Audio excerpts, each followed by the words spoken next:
Bonjour, bonjour. Voilà, alors, première vidéo de l'année. Alors, tout d'abord, je ne sais pas très bien ce qu'on peut souhaiter pour cette année. Qu'elle soit moins pire que celle de l'année d'avant. Mais là, j'ai des doutes. Donc, écoutez, portez-vous bien, soyez prudents. Je pense que c'est tout ce qu'on peut vous souhaiter pour l'année qui vient. Et faites un beau jardin, éventuellement, pour ceux qui ont la possibilité. Voilà, alors cette année, nouveau projet. Je vais faire un chauffage. Hein, donc vous savez que la serre ici est chauffée via des résistances chauffantes dans le bas. Donc ça fonctionne évidemment à l'électricité. Hein. Il y a un tableau là qui permet de réguler la température. Mais cette année, j'ai décidé de faire quelque chose d'encore plus écologique, parce que bon, nous on est équipé de panneaux solaires, donc on peut se dire, bah oui, on paye pas l'électricité, donc on peut le faire, mais l'idée c'est de pas du tout consommer d'énergie. Et donc, j'ai fait ici un premier bac, où là c'est du broyat que j'ai fait mardi, mercredi. Voilà, donc j'ai broyé, ce bois-là a été broyé mardi, mercredi, donc il y a 2 jours. Et si vous pouvez voir, il y a déjà 22 degrés, 22,8 degrés. Hein, donc j'ai préparé de quoi faire des semis, hein, de semer des graines. Donc là, il faut attendre évidemment que ça monte un peu plus en température, parce que là, la sonde, elle est située dans le broyat. Hein, donc à l'extérieur, il doit faire 0 degré, moins 1 à peu près. Et donc on a déjà 22 degrés.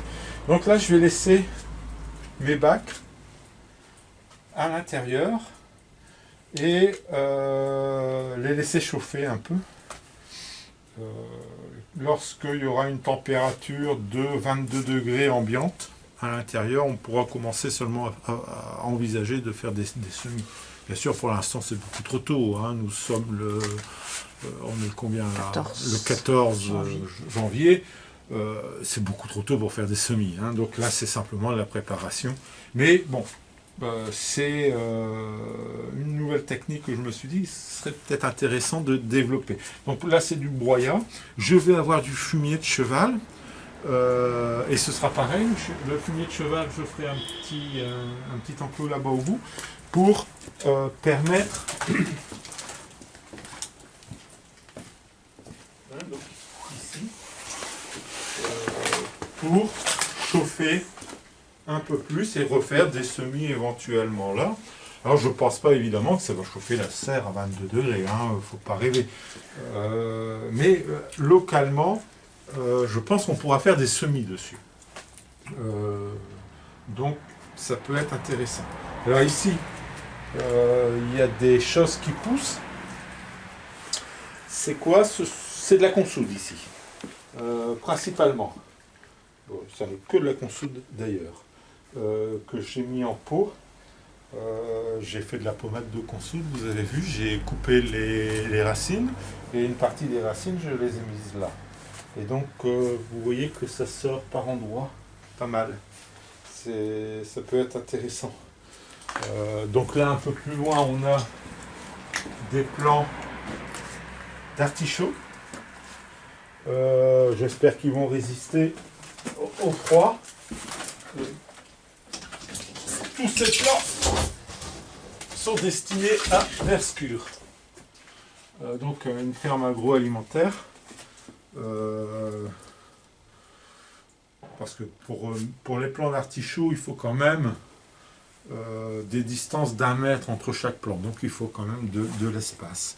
Ici, ce sont des arbustes. Alors tu vas me dire le nom exact. Des cornouillers. Ce sont des cornouillers, voilà, que j'espère récupérer. Parce que j'ai coupé un cornouiller. Le broyat est là. Mais c'est une plante intéressante pour les abeilles parce qu'il fait des fleurs juste au trou, à ce qu'on appelle le trou de miellet. Et donc voilà, j'espère pouvoir les récupérer. je les ai mis pour l'instant dans du terreau. J'ai pas le temps de les repiquer, je suis débordé. Donc voilà. Ça c'est un des projets de cette année. Hein, donc c'est de faire des semis sans dépenser d'argent. Donc des semis très tôt sans dépenser d'argent. Je vais aussi cette année prévoir de faire des ruchettes, des toutes petites ruches. Hein, donc je vous les ferai voir quand elles sont frémissent, c'est en cours, pour pouvoir les porter à Virel, pour faire de la fécondation là-bas, pour essayer de garder une souche d'abeilles noires assez pure. L'année passée, on avait commencé une culture sur butte lasagne.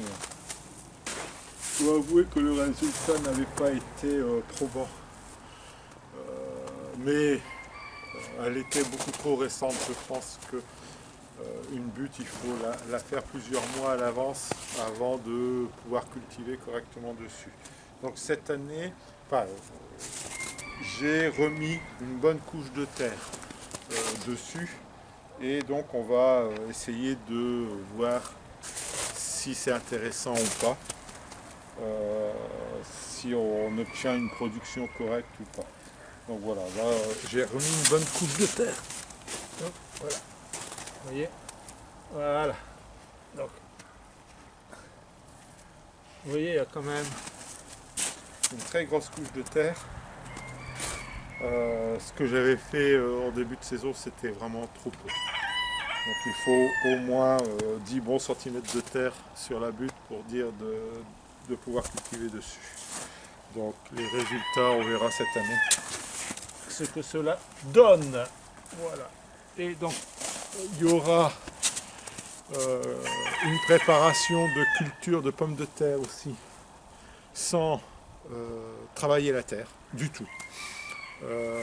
Donc ça je vous l'expliquerai chez ma fille Edwige, on va préparer ça chez elle.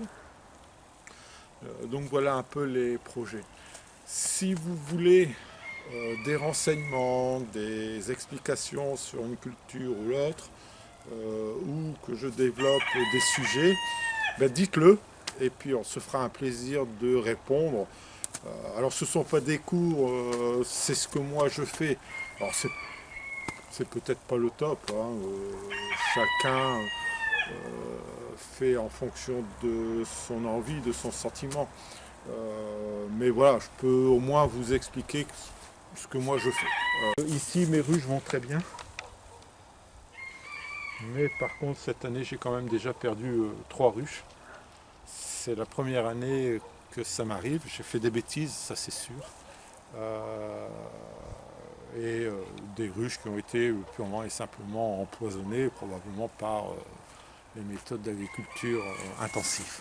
Donc voilà. Voilà, et puis regardez, ça a gelé, donc les artichauts ont souffert un petit peu, et on découvre que cet artichaut-là était en train de faire une fleur. En cette saison, c'est quand même terrible. On espère que cette année, la saison sera mieux et que je ne vais plus perdre de ruches.